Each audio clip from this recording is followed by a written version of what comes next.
आजकल एक बड़ी हेडलाइन चल रही है कि रूस से आए हुए सस्ते तेल की बदौलत भारतीय कंपनियों ने बम्पर $10.5 बिलियन मतलब 900 अरब रुपए के करीब करीब की बचत की। अब सवाल यह है कि इसमें आपको क्या मिला? क्या आपके पेट्रोल और डीजल के दाम कम हुए? और उसका जवाब तो हम भी जानते हैं कि वो ना है। तो समझना जरूरी है कि तेल का खेल चल क्या रहा है। तो सबसे पहले दो चीजें समझ लीजिए। ऑयल जगत में दो तरह की कंपनीज होती हैं, upstream and downstream. Upstream companies होती हैं जैसे कि ओएनजीसी, ऑयल इंडिया, रिलायंस भी अपस्ट्रीम कंपनी है। रिलायंस डाउनस्ट्रीम में भी है। इसके अलावा आईओसी, एचपीसीएल, बीपीसीएल, ये डाउनस्ट्रीम कंपनीज होती हैं। ये जो कंपनीज हैं, अपस्ट्रीम कंपनीज जो हैं, ये तेल खोजती हैं, ये एक्सप्लोरेशन करती हैं, सी में, लैंड में, हिल्स पे ये तेल खोजने का काम करती हैं। जो तेल कच्चा आता है उसको प्रोसेस करने का, उसको रिफाइन करने का काम ये कंपनीज करती हैं। ये बाजार में तेल बेचती हैं। ये तेल पेट्रोल बनता है, डीजल बनता है, एटीएफ बनता है, जो एविएशन फ्यूल होता है, ये काम ये कंपनीज करती हैं। अब आगे की बात सुन लीजिए। हिंदुस्तान में आपको पता है कि करीब करीब 85% हमारा जो क्रूड की रिक्वायरमेंट है, जो कच्चे तेल की जरूरत है, वो आयात होती है, वो इंपोर्ट होती है। और ये आंकड़ा नरेंद्र मोदी जी के प्रधानमंत्री बनने के बाद और बढ़ा है, क्योंकि देश में एक्सप्लोरेशन घटा है। 85% कच्चा तेल हमारा बाहर से आता है, खाड़ी के देशों से आता है, इधर उधर से आता है। फिर रशिया और यूक्रेन की वॉर होती है, युद्ध छिड़ा, और युद्ध छिड़ने में पश्चिम के देशों ने रूस का तेल लेने से मना कर दिया। एक बात और भी है कि रूस ने अपने तेल पर भारी डिस्काउंट दिया, तो इंडिया ने रूस से तेल खरीदना शुरू कर दिया।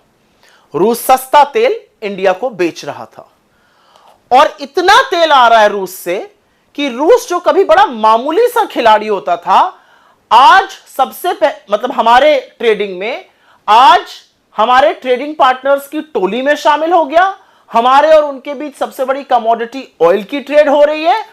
और तो और वित्तीय वर्ष 2023 में और वित्तीय वर्ष 2024, यह आंकड़ा याद रखिएगा, रूस से आया हुआ तेल वित्तीय वर्ष 2023 में 21.5% था सारे आए हुए तेल का, और यह संख्या 2024 में बढ़कर 36% हो गई।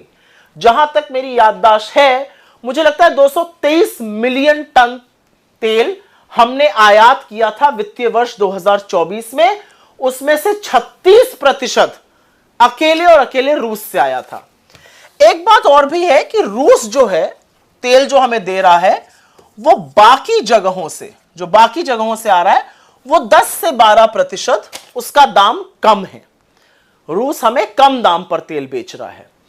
रूस की देखा देखी और भी देशों ने हमें डिस्काउंट दिया। ईरान ने दिया, सऊदी अरेबिया ने दिया, जहां से हमारे जो ट्रेडिशनल हमारे सप्लायर्स रहे हैं कच्चे तेल के, उन्होंने भी डिस्काउंट दिया। अब आप ये सोचेंगे कि 10 से 12% अगर दाम कम आ रहा है तो इसका फायदा किसको पहुंच रहा है? क्योंकि आपको तो नहीं पहुंच रहा है, आप तो अभी भी पेट्रोल और डीजल के वही दाम दे रहे हैं। तो फायदा पहुंच रहा है 5 कंपनियों को, IOC, HPCL, BPCL, Reliance industries और नियारा एनर्जी। इन लोगों को फायदा पहुंच रहा है। इन्होंने रूस के सस्ते तेल से, केवल अभी मैं खाड़ी के देशों के डिस्काउंट वाले तेल की बात नहीं कर रही हूं, सिर्फ रूस के सस्ते तेल से इन 5 कंपनियों ने $10.5 बिलियन, फिर से पढ़िए इस फिगर को, $10.5 बिलियन मतलब 900 अरब रुपए की बंपर बचत की है। पर आपके बिल क्यों नहीं कम हुए? आपके बिल इसलिए नहीं कम हुए क्योंकि सरकार ने लगातार 13 बार एक्साइज बढ़ाई, और वो वाली बढ़ाई जो राज्यों के साथ साझा नहीं होती है। 3 बार मात्र घटाई। डीरेगुलेशन तो ये कहता है विश्व मार्केट में कच्चा तेल महंगा है तो आप ज्यादा देंगे, सस्ता है तो आप कम देंगे। लेकिन जब सस्ता होता है तो आपको राहत नहीं मिलती है। आपकी जेब पर लगातार डाका क्यों डाला जा रहा है? तेल के नाम पर मुनाफाखोरी कुछ कंपनियों को करने दी जा रही है, लोगों को राहत क्यों नहीं पहुंच रही है? सरकार क्यों मिडिल क्लास को, पेट्रोल डीजल यूज करने वालों को दुधारू गाय समझकर उनका शोषण करती है? यह मुनाफाखोरी नहीं तो और क्या है? यह आपकी जेब पर डाका नहीं तो और क्या है? रूस से सस्ते तेल में लोगों ने बचत की $10.5 बिलियन, 900 अरब रुपए की। आपने 9 नए पैसे की बचत की है? सोचिएगा जरूर।